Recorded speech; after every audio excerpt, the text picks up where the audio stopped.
Bonjour à tous, que la grâce de notre Seigneur Jésus-Christ soit avec chacun de nous ce matin. Et ce matin, j'aimerais partager avec vous la parole du Seigneur. Je vous invite à lire dans Luc le chapitre 15 verset 10 jusqu'à la fin.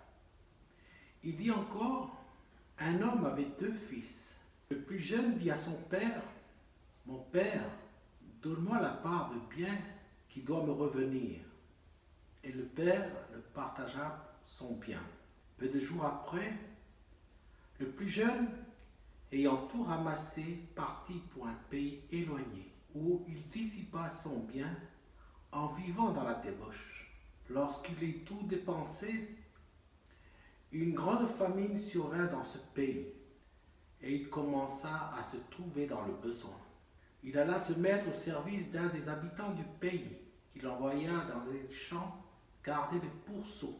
Il aurait bien voulu se rassasier des carottes que mangeaient les pourceaux, mais personne ne lui en donnait.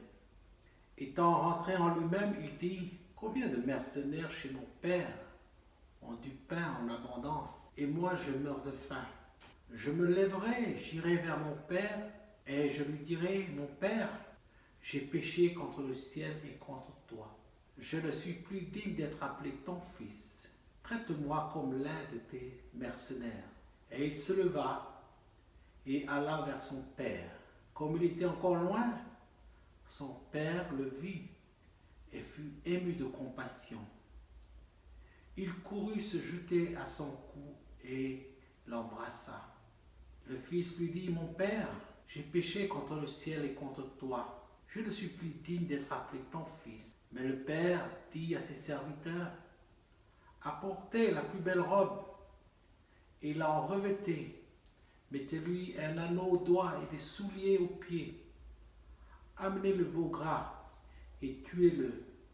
Mangeons et réjouissons-nous, car mon fils que voici était mort, et il est revenu à la vie.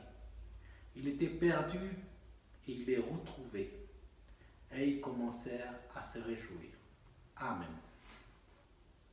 Le petit partage de ce matin, je l'ai intitulé « Donne-moi ta grâce ». Nous connaissons tous la parabole du fils prodigue. Celui-ci est parti de la maison et faire sa vie. Et dehors, après des années de déboires et des plaisirs de la vie, il se retrouve seul, sans appui, sans amis, seul avec soi-même, avec toutes les conséquences de ses innombrables péchés. Il décide de revenir à la maison.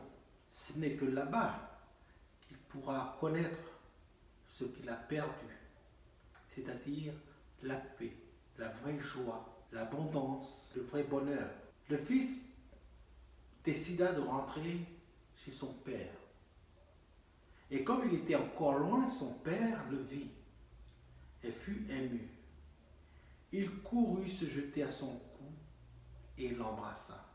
Dans cette belle parabole, Jésus nous montre l'amour du Père, plein d'amour et plein de compassion.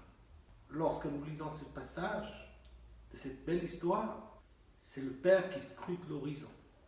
Il courut se jeter à son cou. Dans cette belle parabole, Jésus nous montre l'amour du Père, plein de compassion et plein d'amour. Ce Père qui scrute l'horizon, lorsqu'il le vit de loin, il fut ému.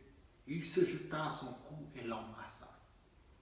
Chers amis, frères et sœurs, lorsque nous lisons ce passage, nous voyons ici la liberté, ce qu'on appelle le libre arbitre. Dieu nous a donné la liberté.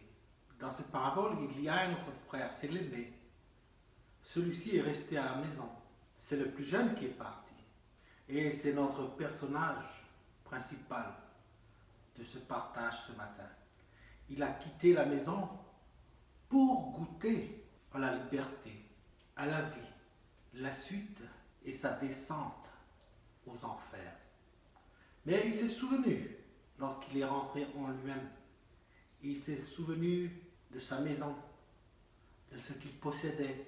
Alors il a décidé de revenir dans la maison de son Père.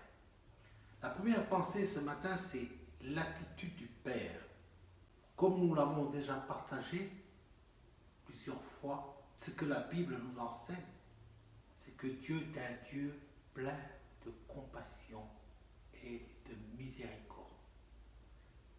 Ce qui veut dire qu'il est amour. C'est un Dieu de pardon. Nous voyons cette image lorsqu'il court pour aller chercher son fils et l'embrasser. Comme dit le prophète Ésaïe, le Seigneur attend le moment de vous faire grâce. Or, qu'est-ce que la grâce? Quand on suit et quand on a saisi l'enseignement de cette parabole, le Père qui scrute l'horizon, qui le vit de loin, qui est ému de compassion, qui court pour se jeter à son cou et l'embrasser, et qui dit à ses serviteurs, tuez le veau gras, mettez-lui l'anneau au doigt, et mettez-lui des chaussures aux pieds, donnez-lui un beau manteau. Tous ces gestes d'amour vous rappellent ce qu'est Dieu, qui l'oublie et qui ne nous a jamais abandonnés, qui ne nous a jamais rejetés et qui ne nous a jamais reniés. Malgré notre liberté, ce libre arbitre de vivre pleinement notre vie, il nous laisse cette liberté. Mais sachant une chose, nous sommes toujours dans son cœur. Il attend et il espère ton retour et respectera toujours ta liberté. Mais cette liberté, comme ce fils prodigue, c'est une liberté sans Dieu, hors de la maison. Alors il t'attend patiemment. Il ne te réclame rien et t'accueillera à bras ouverts, tel que tu es, sans arrière-pensée ni reproche. Avant même que tu puisses le parler, son pardon t'inonde déjà et sa paix te comble totalement. Et tu es déjà en sa présence. Tu es déjà dans sa maison. Tu es pardonné. Voilà ce que l'on peut dire de la grâce de Dieu. Et voilà comment notre Dieu règle et oublie la dette, comment il efface nos péchés. C'est cela la grâce de Dieu. La deuxième pensée, c'est l'attitude du Fils. Comme dit Ésaïe, et je le répète, le Seigneur attend le moment de vous faire grâce. Mais quel moment? À quel moment? Au moment où tu retournes vers lui. Comme dit le livre des Actes des Apôtres, changez donc votre vie et revenez vers Dieu pour qu'il efface vos péchés. Alors je prendrai un exemple simple. C'est comme quelqu'un qui va vers une destination. Je prendrai par exemple Bourail. Il arrive à Bourail et continue. Il dépasse Bourail. Il sait que Bourail est derrière lui. Mais il continue. Dans son entêtement, il continue. Alors soit il fait demi-tour, ou sinon il continue. Mais la solution ici, c'est de faire demi-tour pour revenir vers Bourail. Autrement, s'il continue dans son entêtement, il s'éloignera toujours davantage de Bourail. C'est tout comme dans la vie avec le Seigneur. Si aujourd'hui tu entends l'appel du Seigneur, soit tu continues dans tes voies, ou soit tu fais un demi-tour et tu reviens au Seigneur.